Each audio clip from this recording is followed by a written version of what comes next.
25 students boarded a bus in 1976. They were never seen again. It was a bright June morning, the kind where the sun hits just right, warming the pavement while the air still carries the crisp edge of spring's departure. Forest Pines High School buzzed with the electric hum of freedom.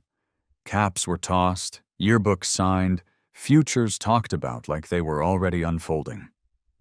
This trip, just one weekend, was meant to be the celebration before goodbye. 25 graduating seniors, full of life, full of plans, and full of that untouchable belief that nothing could go wrong. They climbed aboard a yellow school bus, Bus 23, driven by a substitute named Harold Meeks. And they rolled out of town with cheers echoing behind them. They never made it to the campground. No contact, no arrival, no signal, just a void. At first, no one panicked. In 1976, delayed check-ins were expected. Payphones weren't always nearby, and roads in the Washington backcountry could easily knock a plan off schedule. But when the second night came and none of the parents received a call, and the camp host confirmed that no group had arrived, the mood shifted from worry to dread. The school, the town, the local police, all mobilized quickly. Helicopters, dogs, volunteers. For a week, they combed the region mile by mile. And yet, no tire marks, no broken branches, no personal belongings. The bus, the students, the driver. It was as if they'd vanished into thin air. What was supposed to be the last memory of youth became the town's darkest legend. The decades that followed turned the class of '76 into a ghost story. You'd hear it whispered at campgrounds, shared over flickering firelight by kids who half believed and half hoped it wasn't true. They'd talk about Bus 23 like it was cursed, how it vanished without explanation, how none of the search parties ever found so much as a thread of a backpack. Hikers who wandered too deep into the Cascades sometimes reported seeing flashes of yellow behind the trees or hearing laughter where there should have been silence. One forest ranger claimed he once came across a single, muddy sneaker tied to a tree with fishing wire. He never filed a report. Said it wasn't worth being laughed off the force. By the mid-'80s, it had become ritual. Every June 5th, on the anniversary of the disappearance, candles were lit at the school's memorial. 25 names etched in bronze, polished by time and by the fingers of parents who still visited, long after hope had soured into silence. Some believed the students had run away. Others whispered about cults or government cover-ups. But the most chilling theories always ended with the same question. Why was there no trace? Nothing ever washed up. Nothing was ever dumped. Nothing was ever returned. It was like the forest had swallowed them whole. And then came the recent sightings. In the last few years, something changed. Rangers started quietly swapping stories again. A woman hiking with her dog near Alder Ridge swore she heard an old engine sputter from deep in the trees. Another backpacker said he stumbled across a clearing with what looked like outlines, large tire depressions, but too wide for any modern vehicle. A group of teenagers uploaded a TikTok in 2021 claiming they found an old rusted frame while geocaching in the area. The video was pulled down a week later. The account vanished. But not before a few locals screenshotted what looked like the corner of a metal panel. Yellow, curved, weather-worn, 23, barely visible beneath the moss. Was it a hoax? A prank designed to fuel the legend? That would have been the safe assumption, until last fall. Travis Reamer was a 57-year-old former EMT, turned trail guide for hire. Known for solo hikes through places most won't touch without GPS. In October, Travis veered off the mapped trail in North Cascades National Park.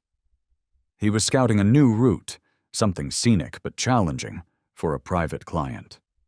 His plan was to chart a loop through the high valley and back to base camp before dusk. Around 3:10 p.m., he sent a short satellite ping marking an anomaly. Yellow metal object, Nebraska quadrant. That was the last ping he sent. He didn't return to base camp. Search teams found him the next morning, disoriented but alive, camped just half a mile from his original track. He kept muttering, "It wasn't supposed to be there. It shouldn't be there." When medics tried to get more from him, he shut down. The only other thing he said before slipping into a sedated sleep was, "It was watching me." After that, rumors stopped being rumors. Local authorities reopened cold case files. Families of the missing received quiet, formal notifications. Hikers were warned, unofficially, not to stray from marked trails, and online forums lit up with speculation. Some thought it was just a piece of scrap metal. Others believed Travis had stumbled across the bus that should not exist, the bus that hadn't been seen in 48 years. Some users even posted thermal satellite overlays of the region from the day of Travis's hike. There was a heat signature where he pinged, something large, with no trail leading to or from it. The signature disappeared 48 hours later. And now, quietly, without a press release or news article, a small, specialized team has been deployed to the site.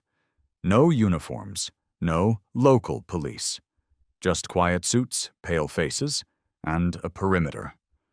Whatever Travis found up there, it reignited a fire that had long burned to ash. Now the whispers are getting louder. The old stories are resurfacing, and the people of Forest Pines are watching the tree line again, like they did in '76, because they remember. They never forgot. And some of them are starting to believe the forest didn't just take the students, it kept them. 48 years later, Northern California, near the Oregon border. It was a Tuesday morning in early September. The forest was quiet in that particular kind of way only the deep wild can be. No traffic hum, no distant lawnmower, not even the idle chirping of birds. Just layers of green shadow, the occasional creak of swaying branches, and the soft crunch of boots against damp soil. Tom Bennett, 62, was retired and stubbornly proud of it. A former wildlife photographer, he spent most of his days out here, roaming trails he no longer mapped, chasing memories of quiet and solitude the world seemed to forget existed. He didn't carry GPS. He didn't post trail updates online. For Tom, the wilderness wasn't content. It was church. That morning he took a route he hadn't walked in over a decade. The trail had no name anymore, barely visible beneath ferns and fallen pine. But something pulled him toward it. A subtle instinct honed from years of listening to the woods more than people. He was a few miles from the ranger-designated zones, in the hills between Klamath National Forest and the Siskiyou Wilderness. No tourists ventured here, no signage remained, but something was off. The first thing he noticed was the silence. Not peace, absence. The birds had stopped, insects too. Even the wind seemed to pause its breathing. It was a kind of quiet Tom had only experienced once before, years ago, when he stumbled across a fresh cougar kill. But this wasn't the sharp silence of a predator nearby. This was colder, more deliberate, as if the trees themselves were holding their breath. And then he saw it. A sliver of yellow behind a curtain of moss and undergrowth. Faint, almost like a hallucination. But it didn't shift when he blinked. It didn't vanish. It was there. Real. Metal. He pushed aside a curtain of ferns and lowered himself into the shallow depression where the earth had sunken. What emerged from the ground was unmistakable. A school bus, nearly swallowed whole by nature, half buried in a cradle of time. Its roof was collapsed inward on one side. Ivy had wormed its way through cracked windows, wrapping around seat frames like skeletal hands. The back end was slightly elevated, as if it had been resting at a gentle downward slope for years. Bus 23. The paint was more rust than yellow now, but the number was still there, faintly visible beneath peeling flakes. 23. Curved like a whisper of what once was. Tom's heart pounded in his chest, not out of fear, but recognition. He wasn't from Forest Pines, but he'd heard the story. Everyone in this part of the country had. The class of '76, the missing students, the bus that had never been found. And now here it was, like a time capsule unearthed by chance, resting beneath 40 years of overgrowth. He hesitated at the door. The metal was swollen, warped by age and pressure. It took 3 attempts to pry it open with a branch. When the seal broke, the air that escaped was wet and stale, thick with mildew and something else, something bitter and metallic. Inside, it looked as if time had stopped. The seats were mostly intact, though many were collapsed or overgrown. Strips of seatbelts hung limply like forgotten bandages. Moss carpeted the floor in patches. Beneath it, half sunken into the rubber lining, were backpacks. Old, torn, faded with age. Some still had names written in Sharpie on the straps. One had a button that read Carter Mondale 76. Tom didn't speak. He just moved carefully, reverently. Each step sent clouds of dust into the air, swirling through rays of sunlight breaking in from shattered windows. A crumbling binder lay open on one seat, pages melted together by time and fungus. He turned slowly, letting his eyes scan the chaos. Near the middle of the bus, on the floor, lay a Polaroid camera, its body cracked but mostly intact. Nearby were several photos scattered like fallen leaves. Blurred smiles, hiking boots in dirt, someone pointing a finger at the lens. But the ink was warped. The colors bled. Only fragments remained. A face here, a pair of eyes there. At the back, half submerged in the collapsed floor panels, was a Forest Pines yearbook. 1976. He reached for it, careful not to break its already brittle spine. The edges were soaked through. Most pages were unreadable, but the names were there.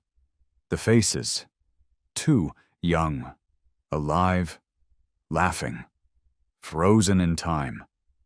Then he saw it. In the rear left seat, beneath a pile of decayed fabric and moss, something white, uneven, jagged, bone. A single human jawbone, still partially attached to what looked like shreds of fabric. Teeth intact. No moss on it, clean, like it hadn't been there long, or like something had kept it from decomposing. Tom stumbled back, knocking over an old thermos that rolled noisily across the aisle. The authorities arrived within hours. Tom had hiked to higher ground to get signal. He called the sheriff, kept his voice steady, gave coordinates, then waited. When they arrived, they did so quietly. No sirens, no media alerts. Just 4 black SUVs and a rented Forest Service truck. People in khakis and dark windbreakers. No names, no visible credentials. They sealed off the area in less than 30 minutes. Tom wasn't even asked to stay. They thanked him, took his statement, and told him someone would follow up. No one ever did.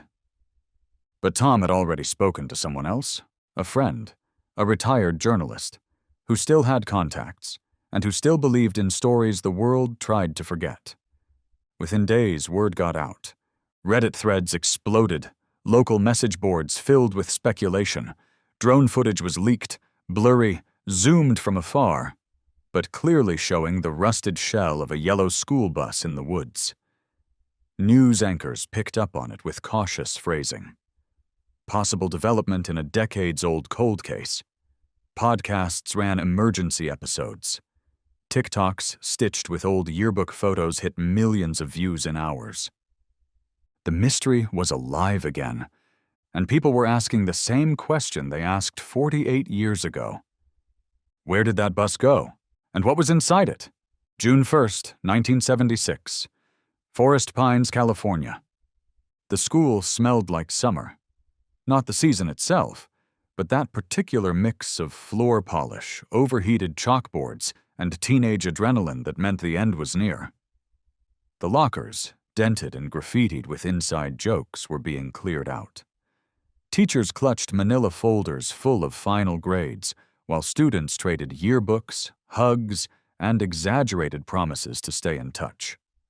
The soundtrack of the moment was Fleetwood Mac from someone's radio, and the mechanical clack of Polaroid cameras capturing last glances of familiar faces. There was a looseness to everything. Shirt collars unbuttoned, hair a little longer than allowed. Teachers weren't enforcing much anymore. Final tests were done. Diplomas were ready. And for the class of 1976, the last thing before adulthood was one weekend of absolute freedom. A graduation camping trip deep in the Siskiyou wilderness. No parents, no curfews, no rules. A send-off, a celebration. And for some, maybe a chance to be someone else for just a little while longer. Among the seniors, 4 stood out. Not because they were the loudest or most popular, but because they were real. Relatable. Human in a way that stuck. Valerie Reyes, class valedictorian, moved through the hallway like she was already halfway out of town. Perfect grades, flawless hair, and a posture that looked like it had been trained for Harvard interviews. But behind the composed exterior, Valerie carried a weight few could see. Her father, a stern man with quiet expectations, didn't believe in mental slumps. Her mother avoided conflict through silence. Valerie's success wasn't celebrated, it was required. She'd been accepted into Stanford, but she hadn't told anyone about the panic attacks, the sleepless nights. The voice in her head that whispered, "What if this is all I am?" Then there was Theo Markham, the athlete, quarterback, 6 feet tall with a soft grin and a jawline that got him out of detention more than once. Everyone thought Theo had it made. A football scholarship to Arizona State. Scouts watching him since junior year. But his knee hadn't been the same since the spring game. He hadn't told the coaches yet. He hadn't told anyone. He feared what came next. Who was he without football? What happened when the one thing people loved you for vanished? Danny Cooper was the outsider. An artist in ripped jeans and denim jackets scrawled with Sharpie. She didn't belong, and she made sure everyone knew it. Her sketchbook was always within reach, pages full of strange, detailed drawings, dreamlike forests, people with hollow eyes, odd symbols in the margins. She didn't speak unless she had to, but when she did, people listened. She had lost her mother 2 years earlier. Her father drank too much. The school counselor suggested therapy. Danny drew instead. In her own way, she saw things others didn't, and tried to translate them in pencil and ink. And then there was Jamie Winters, the class clown. Always running late, always cracking jokes, always filming on his Super 8 camera like life was one big documentary. Jamie wasn't just funny, he was smart funny, sharp, observant. But few people knew his laughter was a mask. His older brother had died in Vietnam in '72. Since then, their house had been quiet. His parents barely spoke. Jamie filled the silence with noise, characters, skits. He once told Theo, "If I stopped joking, I might actually feel something." Then he laughed, and they never spoke of it again. They weren't best friends. They didn't all sit at the same table. But they were connected in the way people are when they grow up in the same small town. When your lives bump into each other for years in lunch lines, school plays, detention halls, and library corners. They knew each other's tells. They saw past the masks. And on that last week of school, something pulled them together. The plan for the graduation trip had been in the works since March, organized by Mr. Parsons, the guidance counselor, and chaperoned by Miss Elkins, the chemistry teacher. The destination? A remote campground on the edge of the Siskiyou forest. Pine-covered hills, creeks that ran cold and clear, and no electricity. Just tents, campfires, and the endless sky. There would be no rules, no clocks, no morning bells. Just them and the woods. The idea was simple. One last exhale before the world demanded resumes, bills, and rent checks. One last chance to be young and free before they scattered like dandelion seeds into the wind. June 3rd, 1976. The morning of departure. Parents gathered in the school parking lot, exchanging nervous smiles and disposable camera flashes. A few old Super 8s whirred quietly, capturing moving images of kids hugging siblings, waving from bus windows. Mothers called out reminders. "Don't forget your bug spray." "Stick together?" Fathers double-checked with the teachers. "You've got the maps, right?" Bus 23 idled by the curb, paint bright, letters clean, its vinyl seats warm from the rising sun. The driver, Harold Meeks, was a substitute, filling in for the regular who'd called out sick with food poisoning. He was older, mid-50s, wore thick glasses and a ball cap. Quiet, polite. No one knew much about him, but no one asked questions either. It was a different time. Jamie filmed it all. Kids boarding, teachers chatting, even Theo throwing a football toward the camera in mock slow motion. His narration was goofy. The final voyage of the 1976 Dream Team. Will we survive the wild? Will we eat Theo if we get lost? Stay tuned. Laughter followed. Valerie sat near the front, a paperback in hand. Danny stared out the window, earbuds in, sketchbook open. Jamie sat across the aisle, humming the Jaws theme as he zoomed in on Theo pretending to scream. It was pure, unfiltered adolescence, not flawless, not cinematic, but real. They were all alive, together, innocent in that final way people can be before the world touches them too hard. The last to board was Mr. Parsons, clipboard in hand. He did a quick head count, gave the driver a nod, and said, "All right, folks, let's get lost in nature." The bus pulled away with cheers, waving arms, and the faint echo of a portable radio playing Boston's More Than a Feeling. The camera kept rolling until the school disappeared behind trees. That was the last anyone ever saw of them. The first warning sign was subtle, almost invisible. A single unanswered call. It came around 6:40 p.m. on the night they were supposed to arrive, June 3rd, 1976. Rachel Carson's mother, Anne, had picked up the phone expecting to hear her daughter's voice and the hum of background chatter. She got only static, faint, like an old radio between stations. She said she could hear something underneath the white noise. Muffled laughter? A shout? Then silence. Not a dial tone, just silence. She hung up, waited.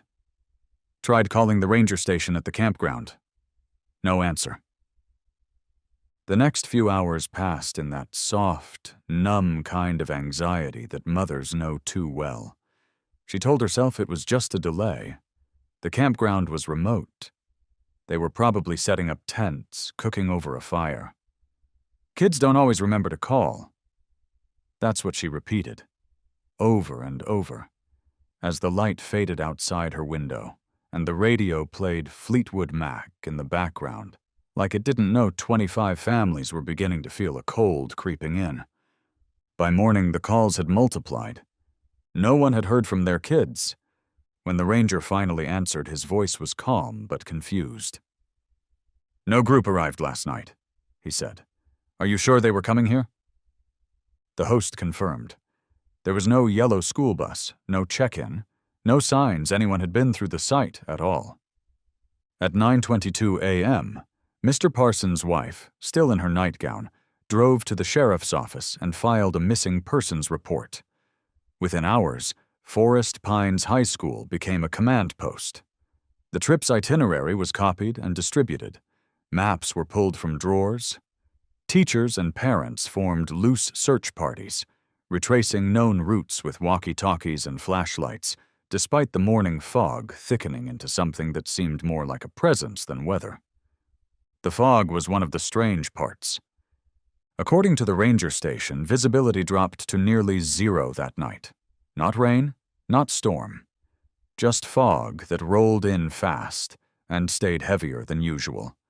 Helicopter pilots later described it as unnatural, dense and low-hugging. One pilot aborted a pass because his instruments stopped reading altitude. He said it was like the air didn't want him there. Still, they launched the search. For the next 5 days, the forests were alive with motion.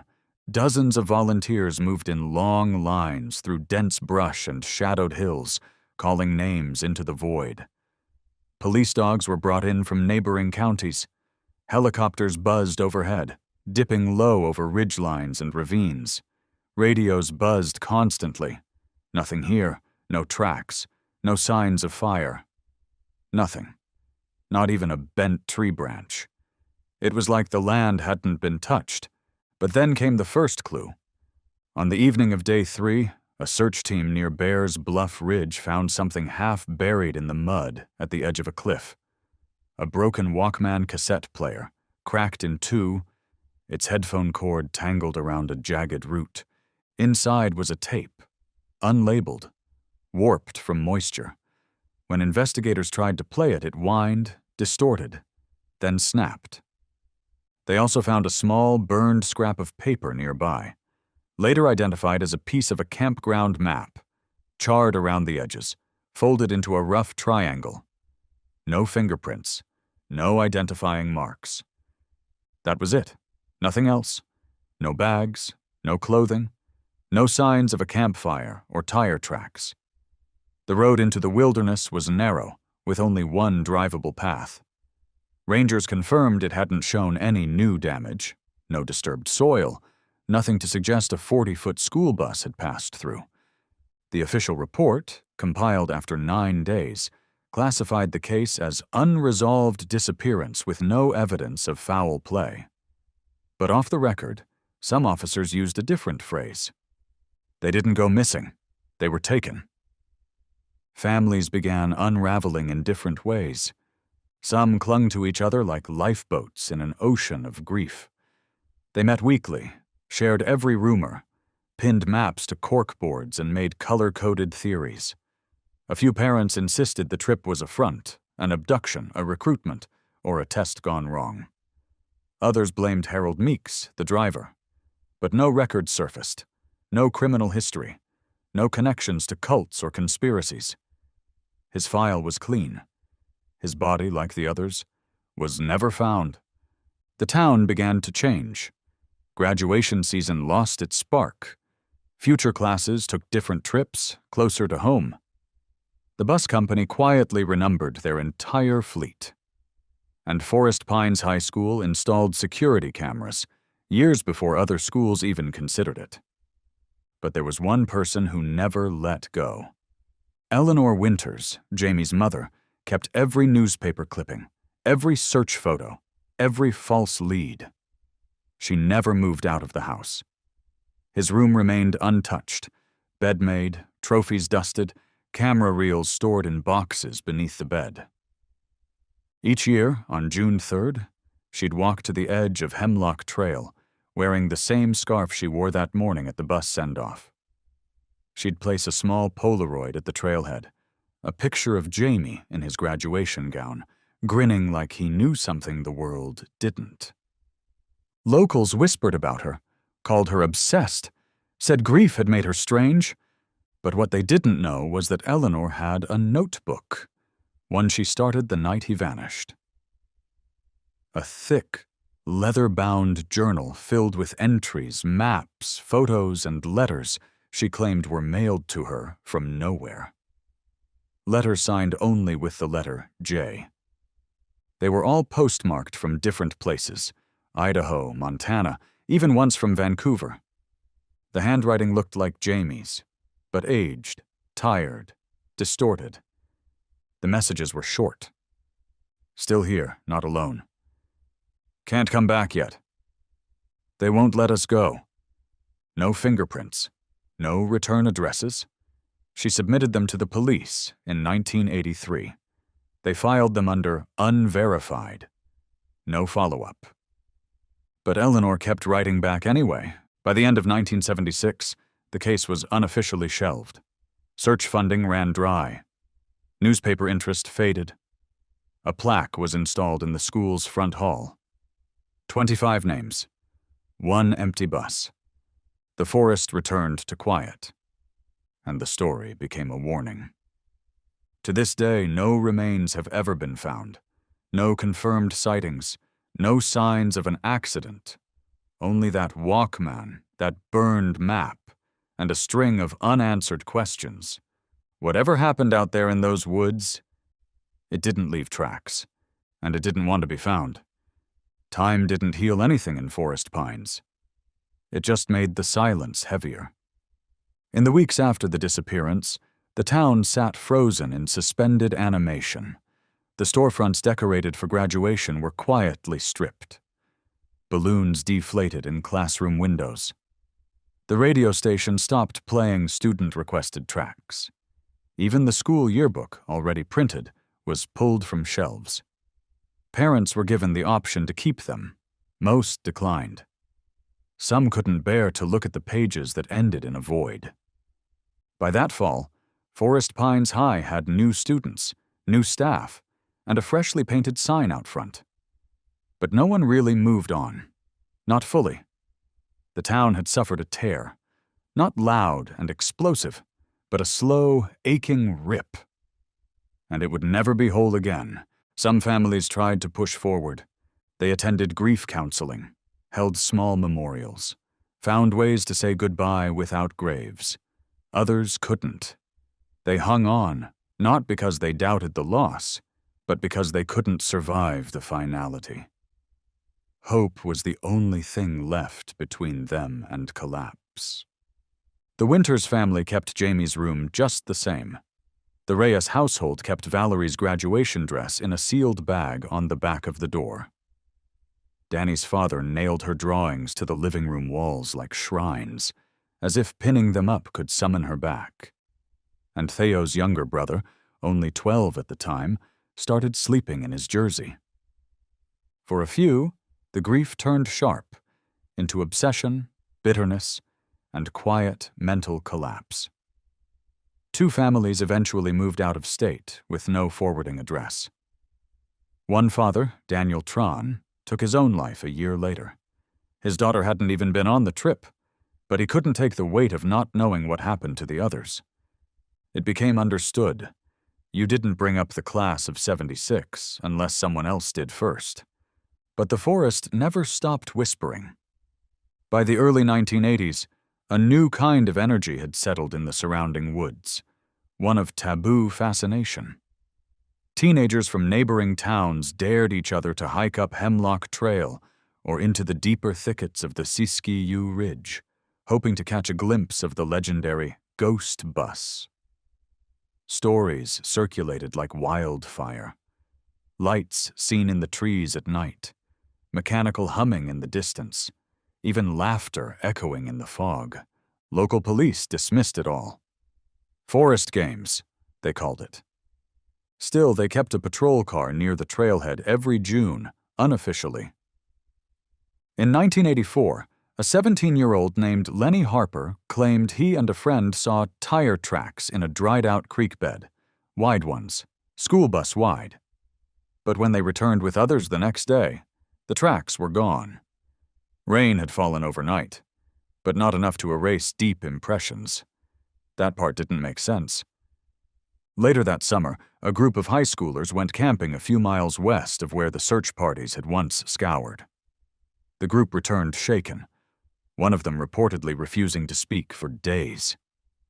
In a taped account recorded by a local paranormal researcher, The girl described seeing figures moving between trees, not walking, but shifting, almost like shadows sliding through solid matter. "They didn't look real," she whispered in the recording. "Their heads were wrong, too long, and their arms, they bent the wrong way." With time, theories began to splinter into something darker. Some believed it was a military experiment, an unauthorized test gone wrong. The proximity of the National Forest to old Cold War-era bunkers gave just enough credibility for the idea to spread. Others pointed to the unmarked men who cordoned off the site when the hiker found the bus decades later. Who were they? Why didn't they release a report? But the most persistent theory, the one whispered more than spoken, was that a cult had been operating deep in the woods. The theory gained traction in the early 90s when a forestry intern from Oregon State University stumbled across a piece of tree bark, carved with strange symbols and burnt at the edges. He was mapping fungal growth patterns and found it on an isolated ridge, nailed to a trunk, half covered in ivy. At first, he assumed it was a prank. But when he traced the carvings and showed them to his advisor, who also taught comparative mythology, the man went pale. The symbols weren't modern. They didn't match any known religious group or pagan iconography. Some looked almost fabricated. Or worse, like they'd been copied from a dream.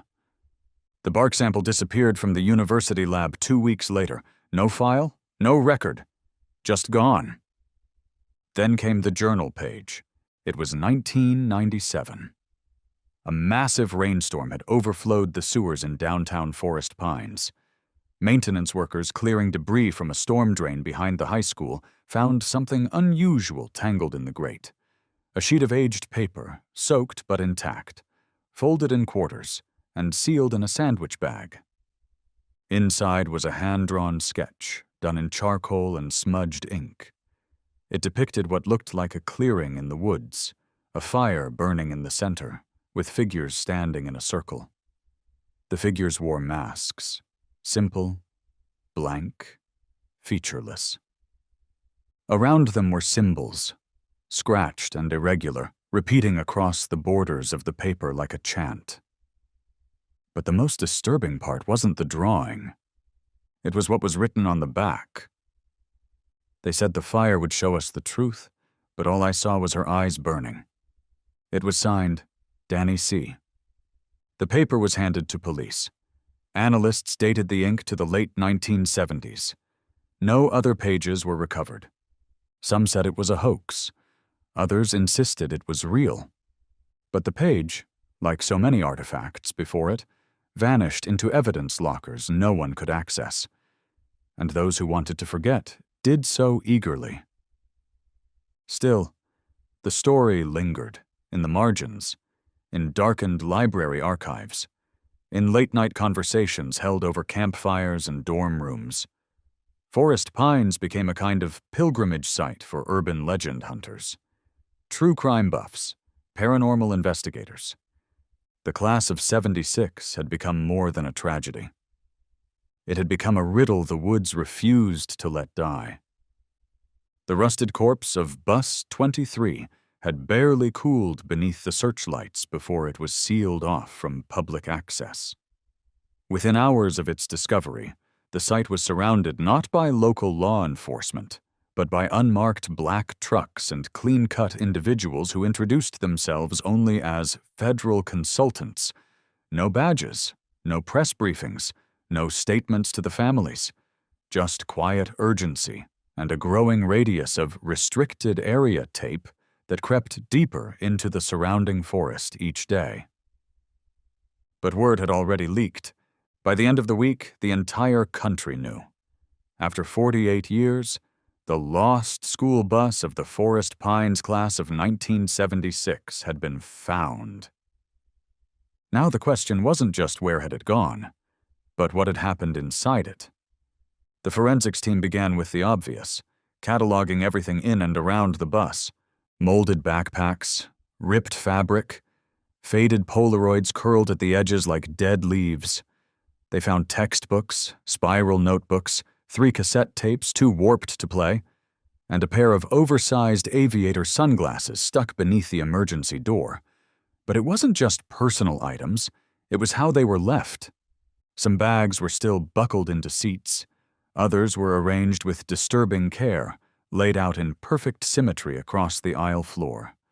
Shoes positioned toe-to-toe. One with socks folded neatly inside.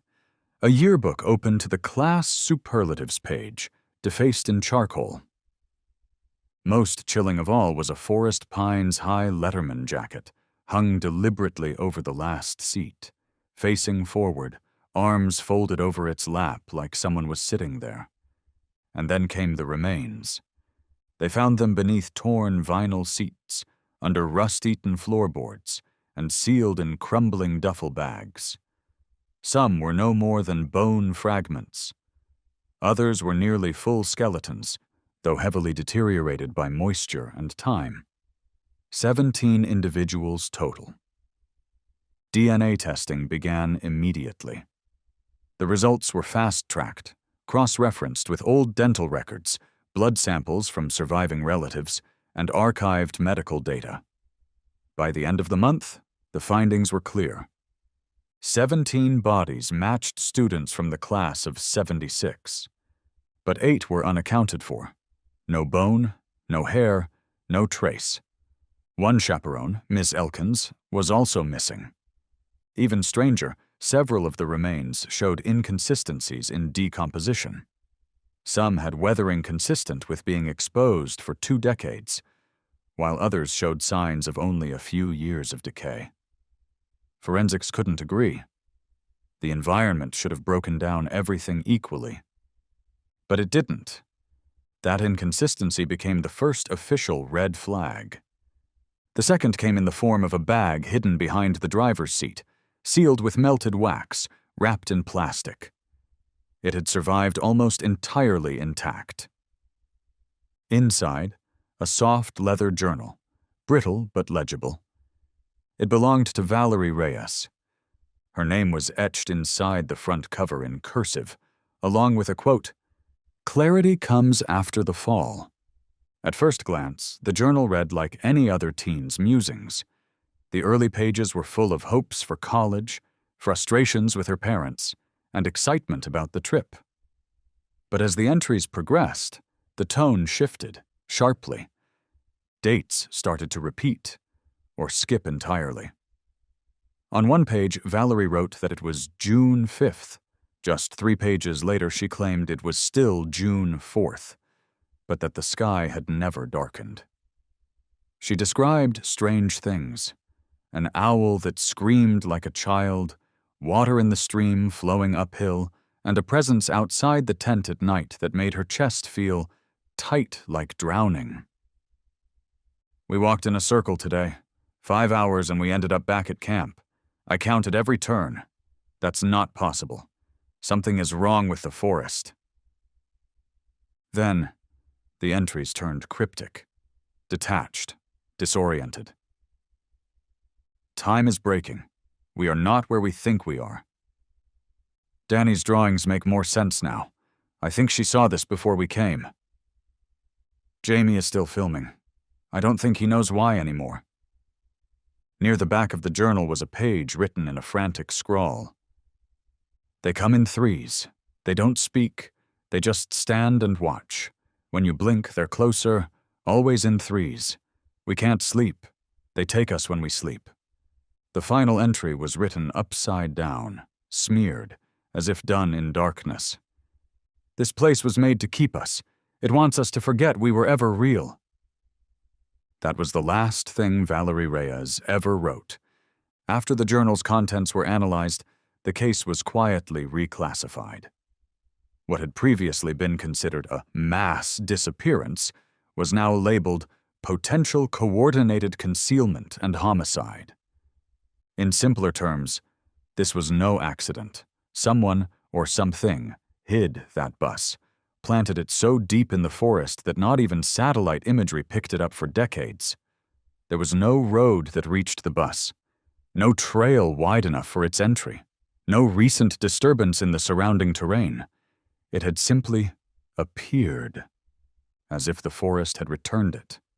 One investigator, speaking anonymously, said it best.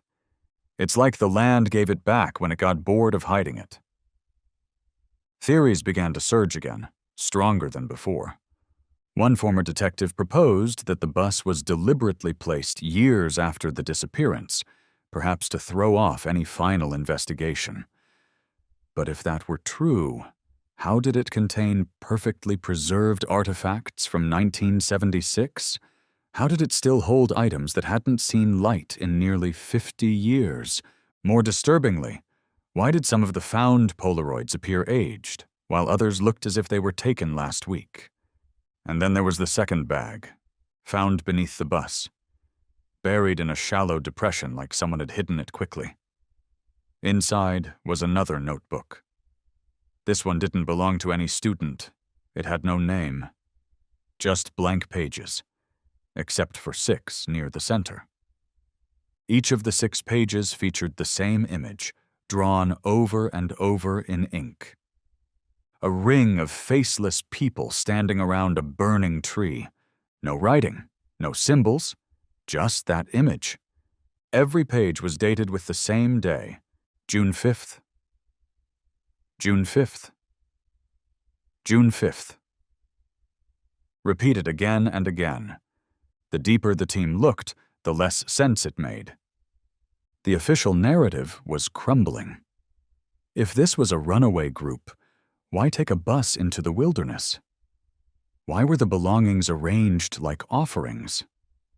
Why were the last entries of a high-achieving student describing shifts in time, memory loss, and faceless watchers? One retired profiler who reviewed the case gave a chilling opinion. This was ritualized. Whether the students intended it or not, they became part of something, engineered, controlled. This wasn't a breakdown. It was a design. And yet, no one could say who designed it. The cult theory returned. Stronger, heavier. Whispers of the chosen, a commune, a forest sanctuary, off-grid, operating in secrecy, perhaps still active. The FBI declined to comment on whether they were pursuing suspects, but within weeks, every piece of evidence collected from the scene, including Valerie's journal, was removed from the local station and placed under federal lock and key. No new statements were issued. No progress was reported. And once again, the silence returned. But this time something was different. This time, someone was watching. It was quiet in the lobby of the Bend County Sheriff's Department. Late afternoon light filtered through the blinds, casting long shadows across the tile floor. The front desk clerk had just brewed a new pot of coffee, and the only sound was the low hum of a printer spitting out a report no one would read until morning. Then the door opened. The man who stepped inside looked like he hadn't seen civilization in decades. Thin to the point of skeletal, with long, matted hair clinging to a sunken face. His jeans were torn, his flannel shirt buttoned unevenly. A camouflage jacket hung loosely from his shoulders, sleeves too long for his arms. His eyes scanned the room with animal tension, flicking between cameras, vents, and corners, as if expecting something to emerge from the walls. The desk officer looked up slowly. "Can I help you, sir?" The man stepped forward, his voice cracked, raspy, like someone who hadn't spoken in years. "I'm Jared Winters." He paused. "I was one of them." At first, the name didn't register. The officer typed it into his system, waiting for a match. When the search came back, flagged. Missing person, presumed dead, class of 1976. He stared at the screen, then at the man, unsure of what he was seeing. "Do you have ID?" the officer asked cautiously. Jared shook his head. "They took it, everything. I shouldn't even be here. I wasn't supposed to come back." The officer stood, hand instinctively brushing the grip of his belt radio. "Who's they, Mr. Winters?" Jared's eyes narrowed. He stepped back from the counter, his entire posture twitching with unease. "If they know I'm here, they'll come for me. You don't understand. They never stopped watching." Within an hour, the department was in lockdown. Jared was placed in a private interview room. A full investigation team was assembled. When his fingerprints were scanned and compared to archived school files, the match was undeniable. The man who now sat trembling across the table was Jared Winters, the class clown who had boarded bus 23 nearly half a century ago, and never returned. His voice shook. His hands wouldn't stop twitching. His eyes darted constantly toward the corners of the room. He looked not just traumatized, but conditioned. And when he finally spoke, the story he told wasn't a confession. It was a warning. The bus had broken down on the second day, he said. Deep in the forest, after miles of bumpy trail and laughter turned into groans. The engine sputtered, then died. They pulled over near a clearing where the road dipped into a narrow gorge. Mr. Meeks, the substitute driver, tried to radio out. But nothing worked. No CB. No signal. They waited. For hours. That night something changed. The trees seemed to move. Not sway, but shift. Like they were adjusting position, drawing closer. The air got colder. No animals. No insects. Even the wind stopped.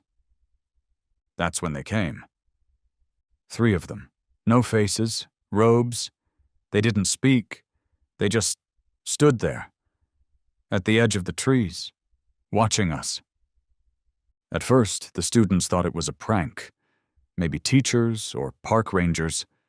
But the figures didn't move. They stayed there for hours, never stepping forward, never stepping back. Then, when the group fell asleep, they vanished. But in the morning, Danny was gone. Jared's voice dropped. He looked at the floor like it might open beneath him. "We thought she went to find help. That's what we told ourselves. But we knew." He described how panic set in. The second night Theo disappeared. No noise. No scream. Just gone. The group stayed huddled near the fire, taking turns watching. But every night someone else vanished. And every day the watchers came closer. On the 5th day they gave up waiting for rescue and followed a trail into the woods, deeper than they should have gone. That's when they found it. A settlement. Hidden among the pines, cabins, smoke, lanterns, people, dozens. Dressed in gray robes, heads shaved, faces emotionless. They called themselves the Chosen. They claimed the outside world had ended years ago, that the students had entered a protected sanctuary, a place where the forest preserved those meant to start over. They didn't talk much. When they did, it was like they were reading from a script. Every sentence had this rhythm. It didn't feel human. At first, the commune offered food, shelter, peace, but it quickly turned into obedience. No questions, no names. They were given numbers, told to forget their past lives. Each student was assigned a role. Some cooked, some dug, some were sent into the forest and never returned. They called it cleansing, said the forest chose who stayed, who changed. Jared said he tried to escape once, weeks after arriving, but was caught, beaten, confined. Then something changed inside him. He didn't remember how long he'd been there. Days bled into months, then years. Time lost all meaning. But the dreams didn't stop. They watched us at night. Even the Chosen feared them. These things, not human, not animal, faceless, always in threes. He said the forest itself seemed alive, like it listened, like it fed on fear, on isolation, on memory. Some of us forgot who we were. We lost names, faces. We'd sit by the fire and stare. Sometimes we'd find someone frozen in the woods, just standing, for hours, not blinking. They said it was part of the process. The forest was helping them let go. The investigators asked how he escaped. Jared looked at them like he wasn't sure, like he didn't believe it himself. He said there was a storm, a real one, lightning, wind, flooding. The settlement panicked. In the chaos, he ran, just kept running. Days, maybe weeks, until he crossed a road and found an abandoned trailhead sign. He followed it, all the way to Bend. When asked why no one else came with him, Jared's voice broke. They couldn't, not anymore. They weren't the same, not really. Some didn't want to leave. Others, they just stopped moving, like they were already part of the forest. And then more quietly, some of them weren't us anymore. He gave names, details, descriptions of the original campsite, the day the bus broke down, where the sun had risen, the trails they hiked. All of it matched existing reports. He remembered jokes he'd told on camera, drew symbols from the journal page found in the storm drain. He even described the watchers, tall, faceless figures that appeared at dusk, always in threes. The investigators listened in stunned silence. Then they asked the final question. Why now, Jared? Why did you come back now, after 48 years? He looked up. His eyes were hollow, not just tired, but empty. Because they let me go. So I could warn you. It's starting again. Jared Winters sat in the secured room at the sheriff's department, wrapped in a blanket 2 sizes too small. His body was here, but his mind hadn't made it back from the forest. Not entirely. When the investigators returned with coffee and a voice recorder, he didn't flinch. He'd been staring at the ceiling, mumbling. They gave us numbers, not names. He said it like a mantra, as if the forest still needed him to remember that. What followed wasn't a traditional confession. It was something more like an exorcism, told in flashes, fragments, and images that made no linear sense. Yet everything he said matched a breadcrumb trail laid over 48 years. Drawings on bark, the journal entries, and the missing yearbook photos. In the beginning, Jared said, life inside the Chosen's compound was quiet. Eerily so. There were gardens, cabins, and smoke curling into pine-filtered sunlight. They were told they were special. They had been chosen to live free, outside society, outside time. Each teenager was given a robe, a job, a cabin assignment. Meals were cooked communally, thick broths, strange stews, herbs with names no one recognized. There were no clocks. They said the sun was all we needed, but the sun was wrong. It moved too fast some days. Other days, it didn't move at all. Jared remembered the first few nights as peaceful, even welcoming. The kids believed maybe this was some alternative summer retreat. But then things began to change. Sleep schedules became mandatory, strict. They were assigned shifts, 2 hours on, 4 hours off. Those who disobeyed were taken for reconditioning, a term no one understood until after it happened. Jared described one of his friends, Robbie, who stayed awake too long. The next day he came back different. Blank, quiet, smiling too much. It wasn't Robbie anymore. It was like something else was using his skin. Others began to whisper. At night, in the shadows between cabins. They noticed the silence, how there were no birds or insects near the camp. They noticed the symbols carved into every wooden beam, spirals, concentric triangles, broken circles surrounding stick-like figures with no faces. Every symbol was different, but always grouped in threes. Then came the disappearances. At first, Jared said, they were subtle. A girl named Haley missed morning gathering. When asked, the elders said she had been taken by the forest. No one questioned it out loud. But after the third disappearance, Jared and a few others tried sneaking out. What they found terrified them. A trail of robes, empty, laid in perfect circles in the clearing just outside the compound. Rope bindings around trees, ash, blood.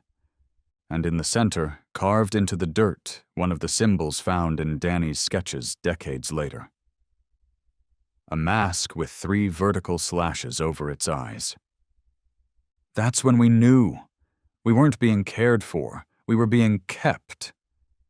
They were the offering. That was the role of the chosen, to serve the forest, to maintain the balance.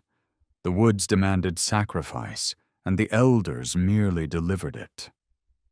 Some of the students resisted. They planned to revolt, escape. Jared said it happened in the 5th week. Only 3 of us made it out of the cabins. By dawn, I was the only one left. He remembered running until his lungs bled. He remembered collapsing near a dry stream bed, waking to find small stone totems placed around him in a perfect triangle. Watching. He kept running. When asked why he hadn't come forward in the decades since, Jared's answer was simple. I tried. Once. In 1983. Left a message at a payphone near a ranger station. I never told them my name, but the next day I woke up, and my apartment was trashed. But nothing was stolen. They just rearranged everything. My books were in reverse order. My socks were wet. That's when he realized. They were still watching me. So he went underground, changed states, used cash, no IDs, moved once a year. For 40 years he stayed silent. Until the bus was found. Until the forest gave it back. That's how I knew it was starting again. That's why I came back. Not for me. For whoever's next. Investigators pressed him. Who were they? The Watchers. The ones who live under the trees. They're not people. They're older than us. The chosen weren't the leaders. They were just the messengers. He described the figures in the woods again, always in 3s, tall, silent, faceless, not walking, but appearing, sometimes half seen in the mist, sometimes right at the edge of the firelight. And when they came close, people changed. The most disturbing part of Jared's story wasn't what he said. It was how much of it matched what investigators already knew. The exact symbols, the exact order of the disappearances. Phrases that had appeared in Valerie's journal. Visual details from the tree carvings found in the 90s. And the location, down to the coordinates, of the commune clearing. Every thread fit. And yet none of it explained anything. There were still 8 students unaccounted for, still no bodies, still no signs of the chosen, no records, no arrests, no remains from any commune in that part of the forest. Nothing. Except Jared. But before he could answer more, Jared shut down. He became paranoid, refused to eat, refused to sleep. Every creak in the building made him flinch. He requested to be transferred to an undisclosed location. His final words before leaving the station, "It's not over. They're still out there. And next time, they won't let anyone go." The case stalled again. Federal officials sealed Jared's testimony. His whereabouts became classified. All local investigations ceased. Even the forensics data was pulled from the system.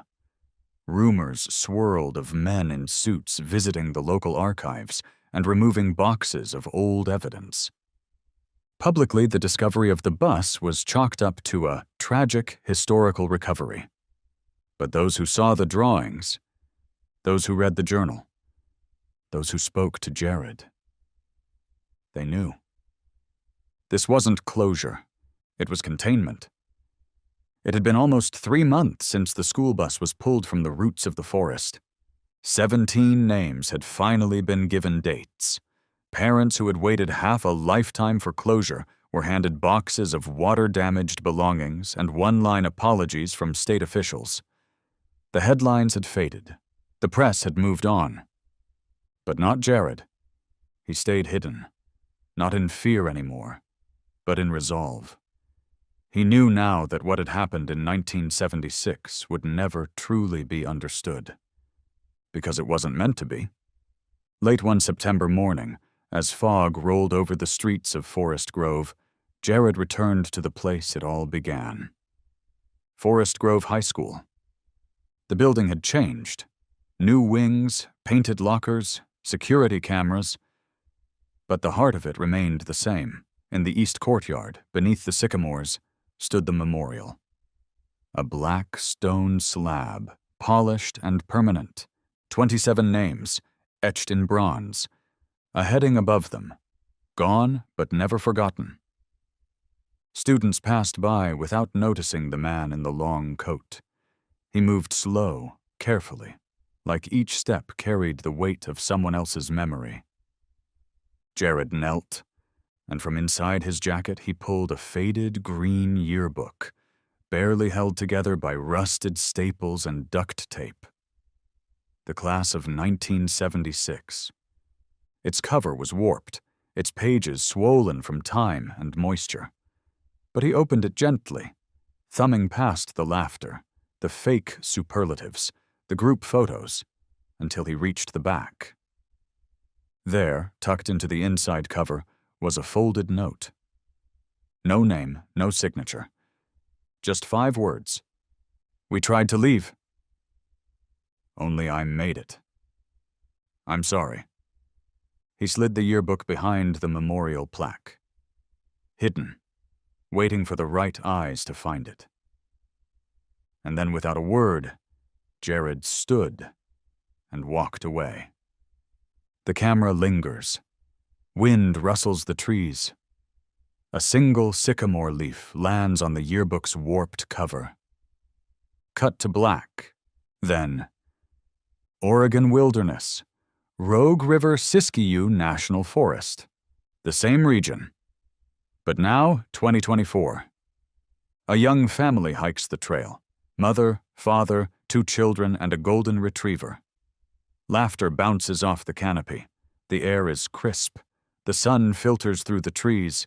They're tourists, clearly unaware of the land's history. The youngest child, around 8, breaks from the trail chasing the dog. "Don't go far," the mother calls. But he stops. Something catches his eye in the dirt. A glint. He bends down, brushing leaves aside. An object half buried in the earth. A disposable camera, caked in mud, cracked but intact.